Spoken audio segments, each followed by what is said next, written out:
नमस्कार दोस्तों, कहानियों की दुनिया में आपका स्वागत है। यहाँ आपको रोज़ नई नई पारिवारिक और सामाजिक कहानियाँ सुनने को मिलेंगी।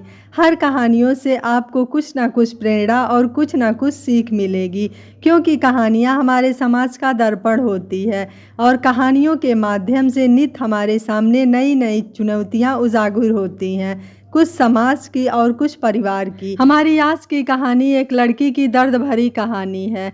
कैसे एक लड़की की पहली रात में ही उसके सपने और अरमान चकनाचूर हो जाते हैं और उसकी पति की क्या सच्चाई थी जिसे जानकर उसके पैरों के तलों की जमीन खिसक जाती है। तो चलिए शुरू करते हैं एक दिल दहला देने वाली कहानी। स्नेहा की बहुत धूमधाम से शादी हुई थी। घर की छोटी लड़की जो थी और घर की पहली शादी भी थी, क्योंकि बड़ी बहन की अभी शादी नहीं हुई है, क्योंकि उसके लायक कोई लड़का नहीं मिल रहा है और स्नेहा के लिए मिल गया तो उसकी शादी करना घर वालों ने सही समझा। स्नेहा के घर वालों ने बड़े अरमानों के साथ स्नेहा की शादी करके उसे विदा कर दिया और स्नेहा भी दिल में बहुत से अरमान लिए घर से विदा हुई। आज स्नेहा का पहला दिन था उसके ससुराल में। स्नेहा थोड़ा सा घबराई हुई थी। नया घर, नए लोग, नई गृहस्थी, ढेर सारे रीति रिवाज, बस इन्हीं सब में उलझी हुई थी। स्नेहा के मन में डर भी था कि कहीं कुछ गड़बड़ न हो जाए।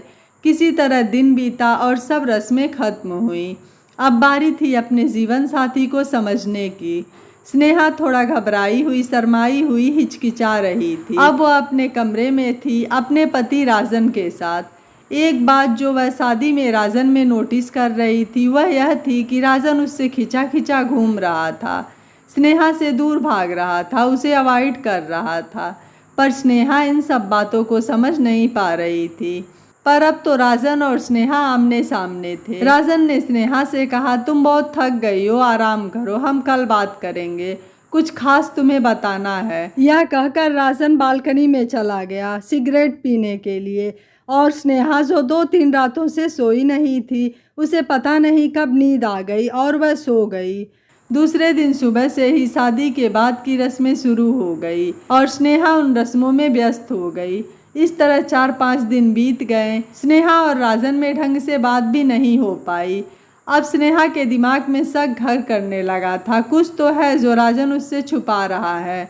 आज स्नेहा ने मन बना ही लिया था कि चाहे कुछ भी हो जाए वह अपने राजन से बात करके रहेगी। और जब स्नेहा अपने कमरे में गई तो पाया कि राजन कमरे में नहीं था। अब वह उसका इंतज़ार कर रही थी।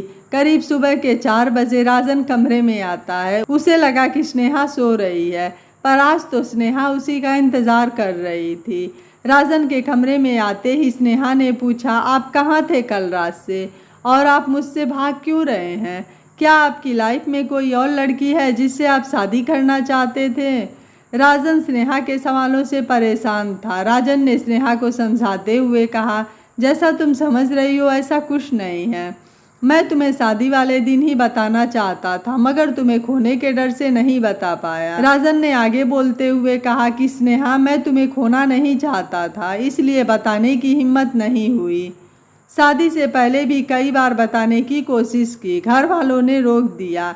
अब तक स्नेहा का दिमाग और तेज चलने लगा कि ऐसी क्या बात हो सकती है जो सबको पता है और उसे नहीं पता। राजन ने आगे बताना शुरू किया कि देखो स्नेहा, मैं तुम्हारी ज़िंदगी बर्बाद नहीं करना चाहता था, पर तुम्हें खो भी नहीं सकता हूँ। स्नेहा, मैं नपुंसक हूँ, मैं तुम्हारे साथ एक शादीशुदा ज़िंदगी नहीं गुजार सकता, पर मैं तुम्हें प्यार करता हूँ और तुम्हें अपने से दूर भी नहीं रख सकता।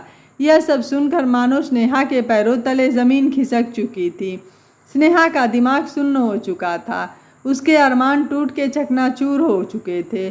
उसे कुछ भी समझ में नहीं आ रहा था। उसके आंखों के सामने अंधेरा छाने लगा था। स्नेहा तो कुछ सोचने समझने की शक्ति ही खो चुकी थी।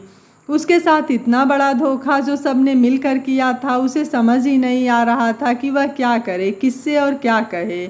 स्नेहा ने यह सब सुनने के बाद अपने को कमरे में बंद कर लिया, पर अपने को बंद कर लेने से कुछ भी होने वाला नहीं था। पर स्नेहा करती भी क्या, उसको कुछ भी नहीं सूझ रहा था।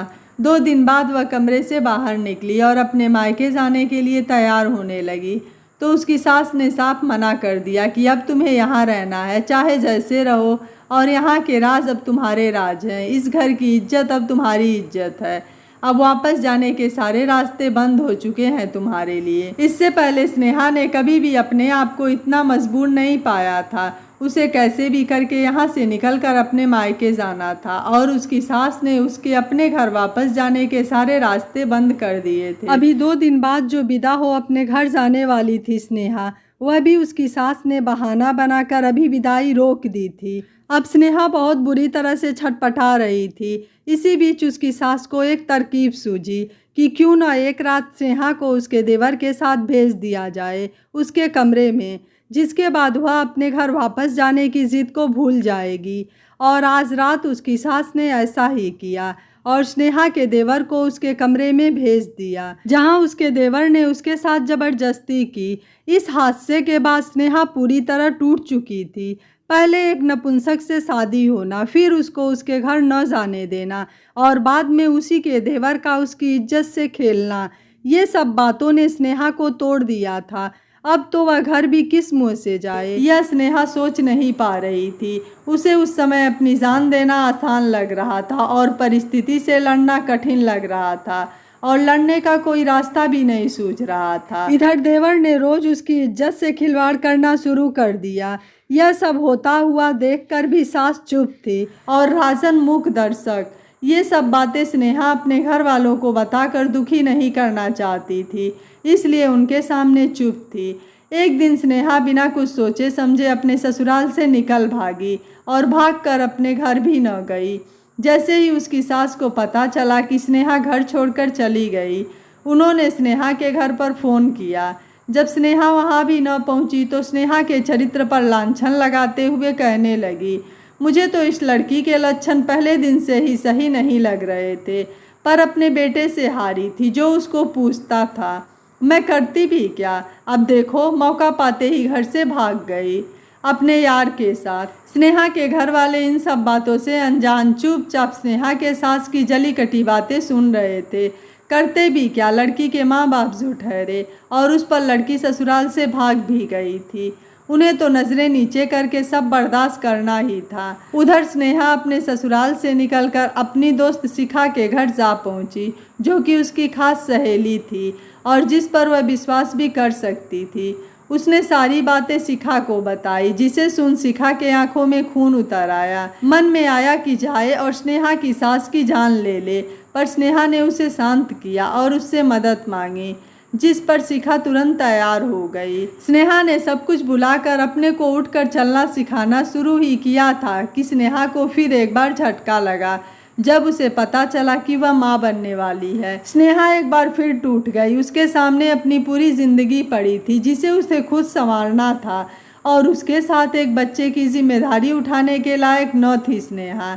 एक तरफ तो वह इन सब झंझटों में फंसना नहीं चाहती थी, एक और समाज का डर, वहीं दूसरी ओर उसकी ममता बार बार जाग रही थी कि इन सब में उस मासूम बच्चे का क्या कसूर, उसे किस बात की सज़ा मिले, उसकी इसमें क्या गलती है। अंत में स्नेहा और समाज हार गया और माँ की ममता जीत गई और स्नेहा ने उस बच्चे को जन्म देने का फैसला किया, जो कि बहुत कठिन था। पर स्नेहा का मानना था कि जैसे वो जिएगी वैसे ही वो अपना बच्चा भी पाल लेगी। स्नेहा ने फैसला तो एक बार में ले लिया, पर उसको पूरा करने में बहुत अड़चनें आने वाली थी, जिसका अंदाज़ा स्नेहा को न था। इसी बीच स्नेहा की सास को स्नेहा की प्रेगनेंसी की खबर लग गई।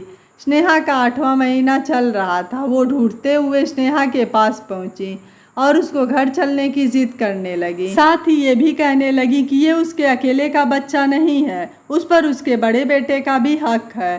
पर स्नेहा अब किसी की न सुनने वाली थी। सास ने जब अपनी बात पूरी न होते देखी तो वह स्नेहा को धमकी देकर वहां से निकल गई कि वह अपना बारिश तो लेकर रहेगी। फिर करीब 2 दिन बाद वह स्नेहा के घर वालों को लेकर स्नेहा के पास पहुंची और कहने लगी, अगर स्नेहा वापस न आना चाहे तो न आए, पर उसके बेटे के बच्चे को स्नेहा वापस कर दे।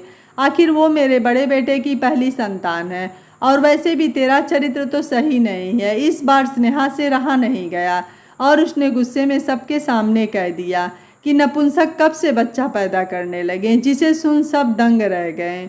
तब स्नेहा ने सारी आपबीती अपने घर वालों को सुनाई और यह बच्चा कैसे हुआ यह भी बताया। जिसे सुन स्नेहा के घर वाले हतप्रभ रह गए कि यह स्नेहा की सास के कहने में आकर अपनी ही लड़की को गलत ठहरा रहे थे और बेचारी स्नेहा ने कितना कुछ झेला है। स्नेहा के घर वाले अपनी गलती को स्वीकारते हुए अपनी बेटी को घर ले जाने को तैयार हुए, पर अब स्नेहा ने उनके साथ जाने से इनकार कर दिया क्योंकि ये समाज उसे अपने घर जाने की इजाज़त नहीं देता और वैसे भी अभी बड़ी बहन शादी के लिए बाकी है। इसके कुछ ही दिन बाद स्नेहा ने एक लड़के को जन्म दिया, जिसके पैदा होने की खबर सुनकर सास तो मन ही मन पछता रही थी और चाह कर भी कुछ नहीं कर पा रही थी। स्नेहा ने लड़का होने के 2 महीने के अंदर नौकरी ज्वाइन की और साथ ही आगे की पढ़ाई भी पूरी की। स्नेहा को अपनी मेहनत के बल पर रेलवे में एक क्लर्क के पद पर सरकारी नौकरी मिल गई थी। आज वह अपने बेटे के साथ सिंगल मदर एक खूबसूरत जिंदगी बिता रही थी। स्नेहा के माता पिता स्नेहा की दूसरी शादी कराना चाहते थे, पर वह इसके लिए तैयार नहीं थी। स्नेहा ने अपनी ज़िंदगी बहुत संघर्षों से पाई है और वह अपनी ज़िंदगी में बहुत खुश है और अब वह दोबारा किसी दूसरे बंधन में नहीं बंधना चाहती है। स्नेहा ने अपनी ज़िंदगी को बहुत करीब से देखा, परखा और पहचाना है और अब उसका बच्चा ही उसकी दुनिया और उसके जीने का सहारा है। दोस्तों, सभी इंसानों को भगवान ही बनाते हैं, लेकिन हमें किसी की भी ज़िंदगी बर्बाद करने का कोई हक नहीं है। लड़कियां बहुत विश्वास के साथ किसी पर भरोसा कर अपने सपनों को समेट कर ससुराल में कदम रखती हैं। जिन लड़कियों के साथ ऐसी नाइंसाफ़ी होती हैं, उनके अरमान, उनके सपने धराशायी हो जाते हैं और उसके बाद भी उनके समझने के जगह पर उनके साथ इतनी नाइंसाफ़ी की जाती है। इसलिए कहा जाता है कि औरतें ही औरतों की दुश्मन होती हैं, कभी वह सास के रूप में, कभी जेठानी के रूप में, तो कभी बहू के रूप में। स्नेहा ने उस घर से भागकर अपनी ज़िंदगी संवार ली और उस बच्चे को अपनी ज़िंदगी में स्थान देकर भी बहुत अच्छा किया, क्योंकि बच्चे तो भगवान का रूप होते हैं। उनका आना हमारे जीवन में कभी भी किसी भी रूप में गलत नहीं हो सकता है। यह कहानी आपको कैसी लगी, आप हमें अपनी राय कमेंट ज़रूर करिएगा। वीडियो पसंद आया है तो वीडियो को लाइक, शेयर एंड चैनल को सब्सक्राइब कर लीजिएगा। Thank you for watching. मिलते हैं अगली कहानी में।